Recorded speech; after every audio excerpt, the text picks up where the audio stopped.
Hello friends, I'm Rosa, welcome. So, we're finally back to doing other content than just unboxings. I love doing the unboxings, I know that some of you also love to watch them, but we're also getting back to talking a little bit more about books. Which books I've read, which books I want to read, which books I think you guys should read as well. And so today we're talking about my November TBR. I'll be very honest with you, I have been in a bit of a personal slump.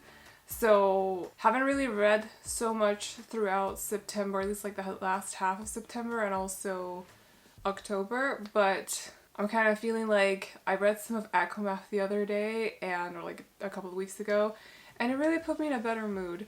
So I'm thinking I'll need to keep that in mind throughout November. And so I'm looking at the TBR. It's on my chair next to me. We're in for a little bit of an optimistic one. I might not manage everything, but I'm gonna do my best, okay? November's just a busy month, so hence optimistic, but we're gonna do our best. It's all we can do after all. I will make sure to leave links to all of the books in the description box down below if you want to check them out. And this TBR, my TBRs are always up for... They're not fully set. You can change them, or I can change them if I want to. Some of them I won't because they are book club related. The book club is linked in the pinned comment, by the way, if you want to check it out. But some of them I might swap out with other ones if I'm just not feeling it in the moment, if you know what I mean. And I think that is all I gotta say before we get started. So, first book, first off. With the book club, we are reading A Study in Drowning as the primary pick for November. It's by Ava Reid. It's a YA fantasy. I think a little bit gloomy, a little bit of a mystery as well, maybe. Some romance in there. This is the Illuminated edition, by the way, if you're curious. That's why it looks different. That's why it has stunning edges. That's why I should probably never touch it again, because I will manage to damage it at some point because I'm clumsy. But this is about a girl who ends up she's an architect, or like she wants to be an architect, and so she ends up basically partaking in this contest to renovate her favorite author's house. The author is no longer with us, but our lead girl is having a little bit of a rough time in her life, and the only thing kind of keeping her afloat is this author's books. At least I think it's an author. Effie's tattered copy is all that's keeping her afloat through her stifling first term at her prestigious architecture college. So yes, things are tough and busy, and Effie is just really loving the author's books. Also at the house there is, I think he's a literature student, a literature scholar called Preston Hillary, who is studying some of the papers, some of the author's papers. He's also there, not to renovate the house, he's just studying the papers. And he's apparently being a major thorn in Effie's side, but the two of them have to work together because it turns out that this house might have some mysteries. And so, I'm very excited to see where this is gonna go. Architecture and books feels like a good combination. If you guys know me from my other channel, you get where I'm coming from with that, so I'm very excited to see. I feel like this will be right up my alley. We'll see about it, but it feels like a bit of a mystery with architecture and books included. Yes, I hope I'll love it. We'll see. So, A Study in Drowning. Next up, also reading, this is the secondary pick for the book club. We're reading it as a read-along, so I've split it up into 5 parts, and we're going to be reading it throughout November and parts of October, parts of December, but she's a bit of a thick one, so I had to do what I had to do. But we're reading The Serpent and the Wings of Night by Carissa Broadbent. It'll be a reread for me because I got the sequel, The Ashes and the Star-Cursed King? Yeah, something like that. I can't remember exactly what the title is, but I really wanted to reread the first one first, so I put it in a poll on the book club and they wanted to read it as well, so we're doing that. Very excited. I do not mind a reread of this at all. I loved it the first time around, so thinking I'll love it the second time around as well. It's a romantasy, and it's what you would consider maybe new adult. We follow a younger lead girl, but there's a bit of smut in there, a lot of action, so I'm gonna call it new adult, even though it's technically not like actually a genre, but whatever. In this though, we follow our lead girl who is the only human living among vampires, and that is not super fun. She does, however, have the luxury of being the daughter of this, like, I think he's more or less a king. Yeah, the adopted human daughter of the night-born vampire king. So she does have some protection, but then again, not really. And so she decides to partake in this competition. She can, you know, stand her own ground, if that's how you say that. She knows how to defend herself. She's very good with daggers. She's a knifey kind of girl, you know? A stabby lead girl. My kryptonite. So she decides to partake in this competition with a lot of other vampires, or not other vampires, a lot of vampires, because the winner of this competition will gain access to some powers and she can use those powers to keep herself safe. But she's partaking in a competition with like 100 vampires. Good luck, my girl, my gal, my dude. Things are not going super well for our lead girl throughout this thing, and so she has to strike up an alliance with this mysterious redheaded guy, I think his hair is red, who has wings. He's also a vampire, and things are a little bit tense between them, and you know, yeah. It's nice. I loved it, so I'm excited to read it again. I'm excited to see where the sequel goes as well. I hope. I'm not gonna say what I hope. That's all. I just hope. I have hopes. Yes. Then, actually I'm starting this weekend, but we're also for another read-along reading The Wrath on the Dawn by Renee Audier, which is a YA fantasy with romance. It's a retelling of 1001 Nights? Is that what it's called? 1001 Nights. Yes, it is. So it's about a girl who is out to take revenge because her friend or sister was killed by either the king or the prince. He's taken a lot of wives and her friend has been one of them. So she takes off to get married so that she can get close enough to, I'm gonna call him king, so she can kill him. But things don't really go as planned. And so, ... Boy king. So that's why I want to call him a prince, because he's a young man. Those are usually not kings. They're not old enough, you know, for things to have been set in motion for them to be kings. You get what I mean? I'm trying to be nice, YouTube. You all get what I mean though, yeah. The boy king is what he is. And so, I wonder what happens. I mean, I kind of feel like I know, but I wonder what the twist is though. We'll see. I'm planning on doing a readathon this weekend, so we'll probably go through the first 100 pages during that. And this one is also one of my 23 for 2023 books that I need to read. And we gotta talk a little bit about that. I'm so behind. Like, I have read 11 out of 23. There's 2 months left of the year. You do the math, okay? I'm gonna do my best, but like, we're behind. We're just a little bit behind, and like, some of them are pretty thick. So, speaking of that challenge, today I decided to unwrap an extra 2 books from those 23 books. There's not 23 left, but I decided to unwrap an extra 2. So I am going to be reading Good Girl, Bad Blood by Holly Jackson, which is the sequel to A Good Girl's Guide to Murder, which I loved. YA, contemporary, mystery. Pipette is like, I love her so much. Like, I feel like if I had been the same age as Pipette and she existed and we were somehow in the near vicinity of each other, we would have been like best buddies. You know, like, she's a girl who's like best buddies, okay? I'm just like twice her age at this point, so it would be kind of weird. But in that one, wait, what is it about? Alright, a dude has stopped breathing. Anyway. A girl first was, not by choice, unalived, okay. And everyone suspected this guy of doing it, the deed, and then somehow he ended up also unalived. And she has set out a couple of years later to basically solve this, because everyone's sure that he did it, but she's like, no, he did not. And so she sets out as like a summer project situation to solve this mystery and prove that he didn't do it. And then there's this whole like other mystery that's kind of like it's like that kind of like comes in from the left, and that's why it's a trilogy. So, you know, I don't know what's going on in this one. I feel like I might just have to like flip through the first one before going in. Where are you? Oh, I see you. We have a deal, okay? I'm just gonna flip through it a little bit just to... There's these bits in between the chapters that you can basically read to summarize stuff, and... Are those not... Oh, wait, they are. Yeah. Oh, I can't show you this one, probably.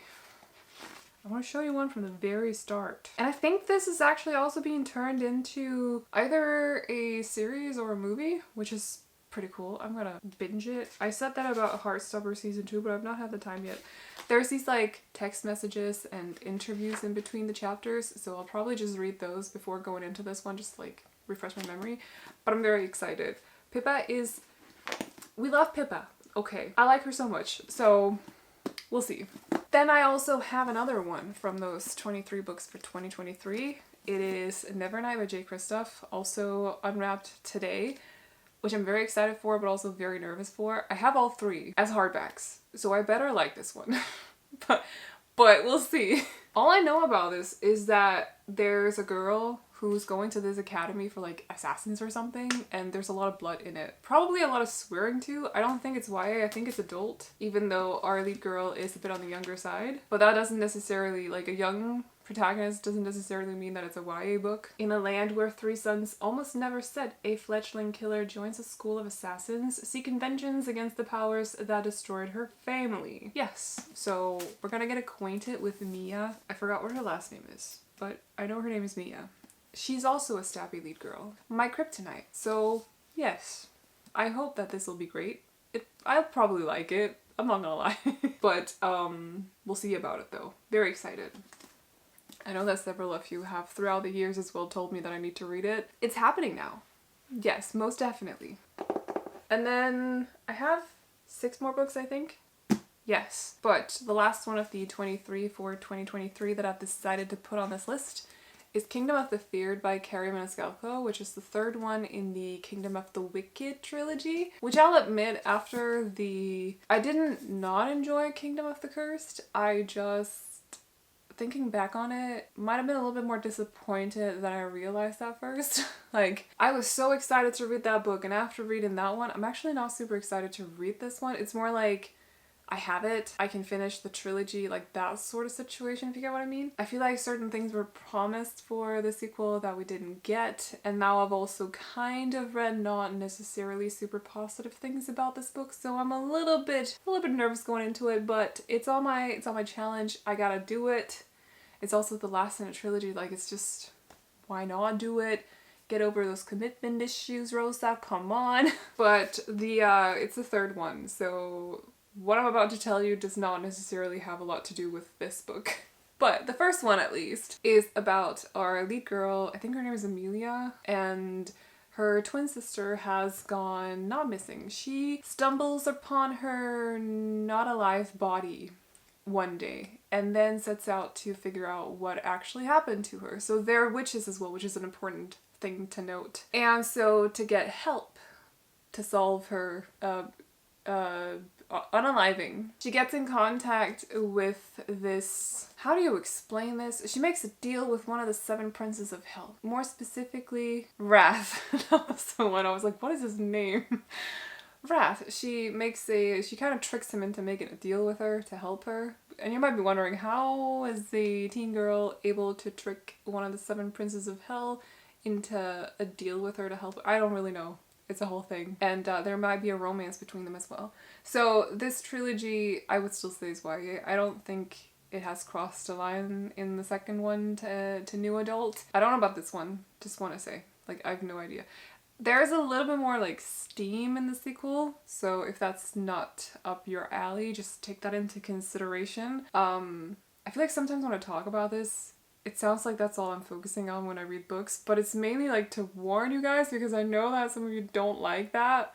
I know that some of you also like it, but for those of you who don't, consider me talking about this as like a warning to you, you know what I mean? But yeah, we still haven't crossed into new adult territory, in my opinion at least, so we'll see about this one. And as for the story itself, the sequel took kind of like, without spoiling anything of course, it took a little bit of a turn at the end of it, so I think I need to remind myself again what exactly happened there and then take it from there. But so the main reason I actually put that on the November TBR is because I got an arc of Throne of the Fallen, which takes place, it's also by Carrie Maniscalco, takes place in the same universe, but we just follow one of the other princes of hell.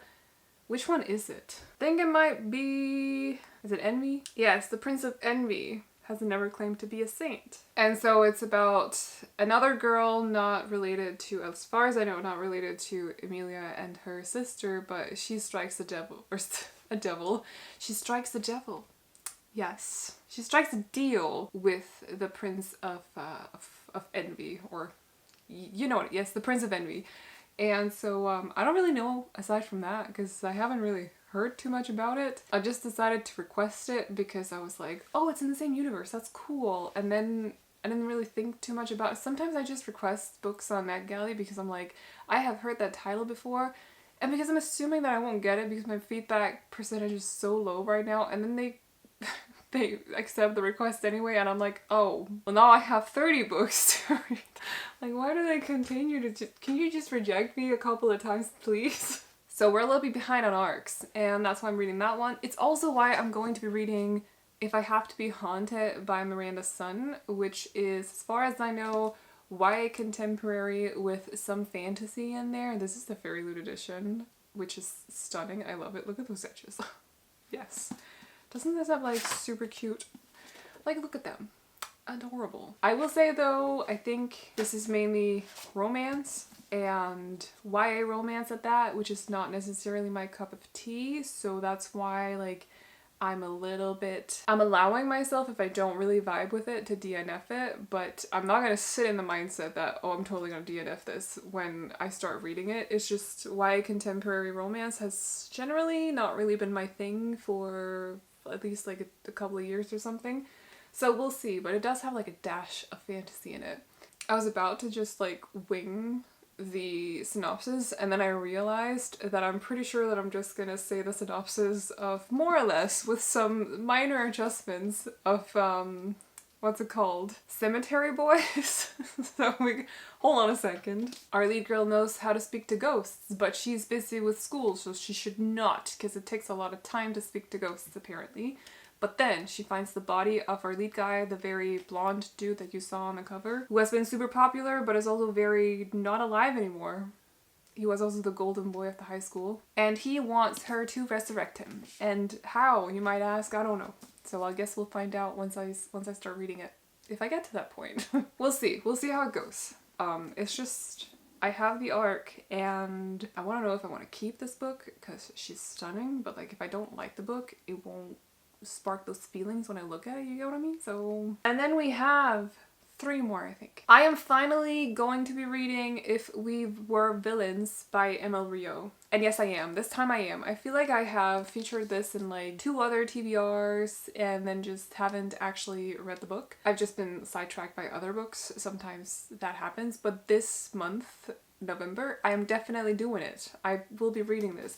I feel like November, I would say also October are for mysteries, October more so horror books, but I feel like November mysteries fit well for November, so that's why I am gonna include this. I thought it was one of my 23 for 2023, but no, it is not, so that sucks.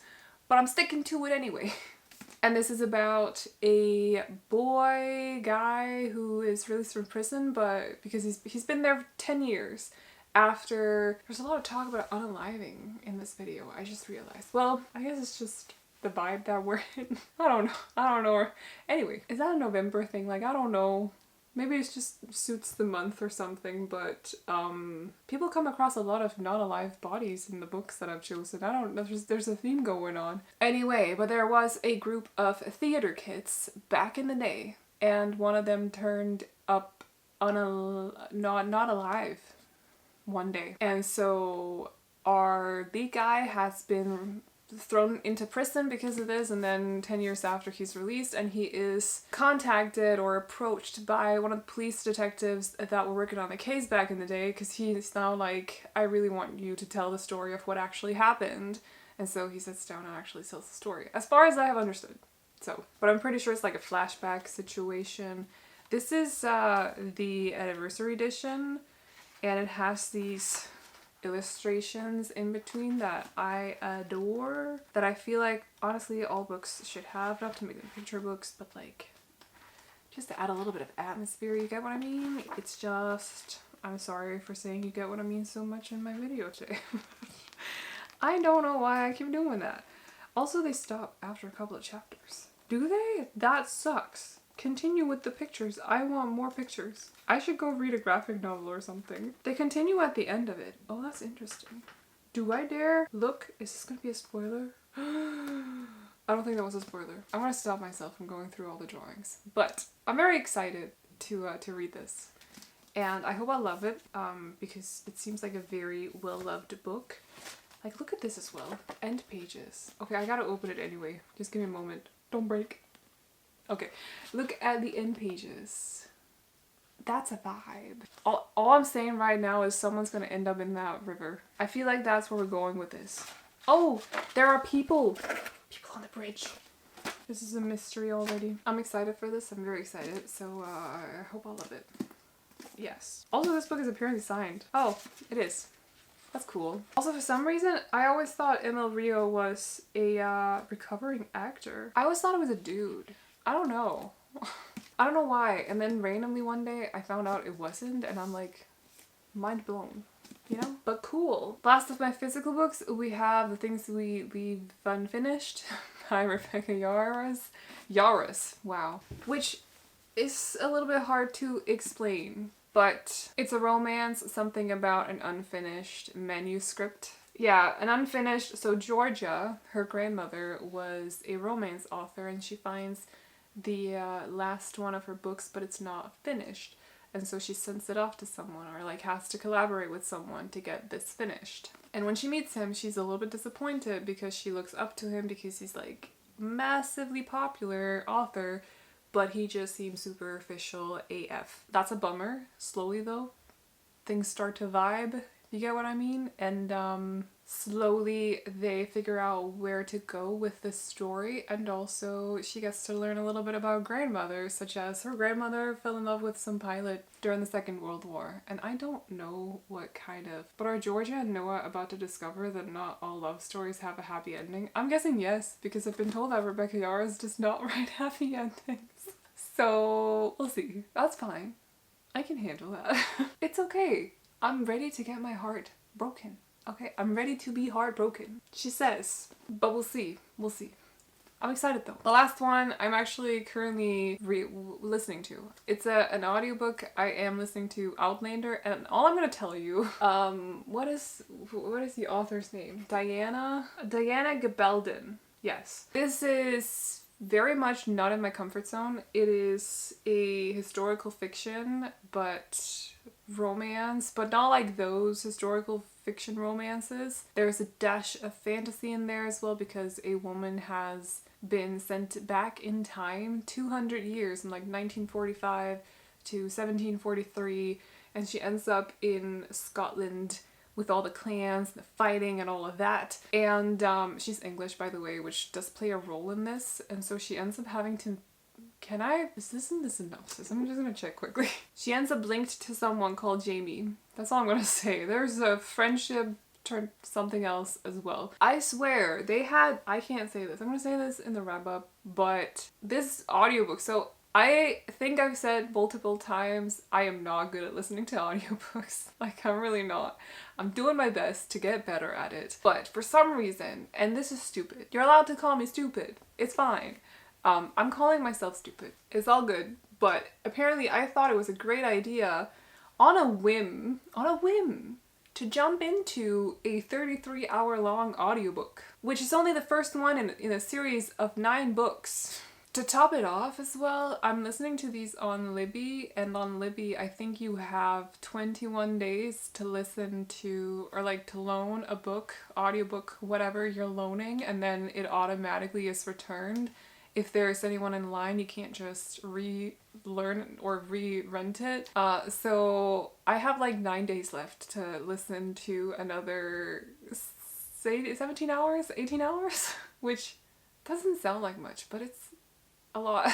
That's not right. Is it 7 days? I'm actually gonna check. I have 6 days left to listen to 19.5 hours, which might not sound like a lot to some of you, but listening to an audiobook for over 3 hours every day requires a lot for me. It's a whole lot. So I don't know why I decided to be dumb, but now I'm invested in this universe. I'm invested in this couple, and I'm stuck listening to the last 19 and a half hours of this audiobook.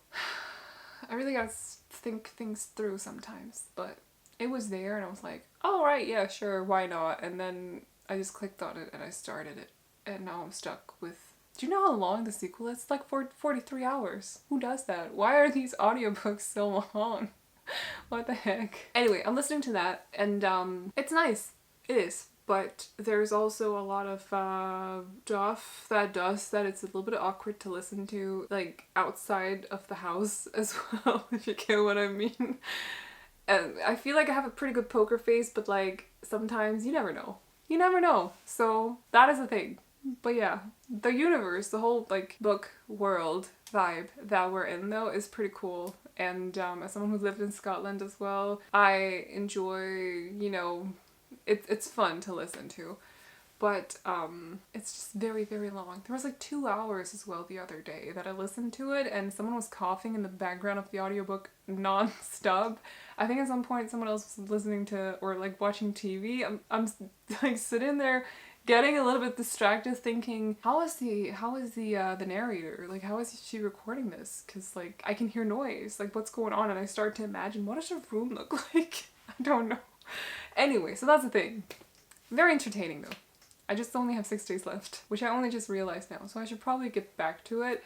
But that was the last one, which actually means that by the time it's November, the book will be returned. I think I can maybe re-rent it or something. We'll see. I'll definitely get it finished in November. But that was the TBR. Again, if you want to check out any of the books, because my synopses suck, feel free to check out the links in the description box. That is all I got for you guys today though, so I hope you all enjoyed this video. Feel free to hit the thumbs up if you did, and if you want to stick around for more videos like this from me, but also other videos like readathons and vlogs and unboxings and all the other booktube stuff, definitely consider sticking around by clicking on the subscribe button. However, I'm gonna leave you to it, so I hope you all enjoyed this video.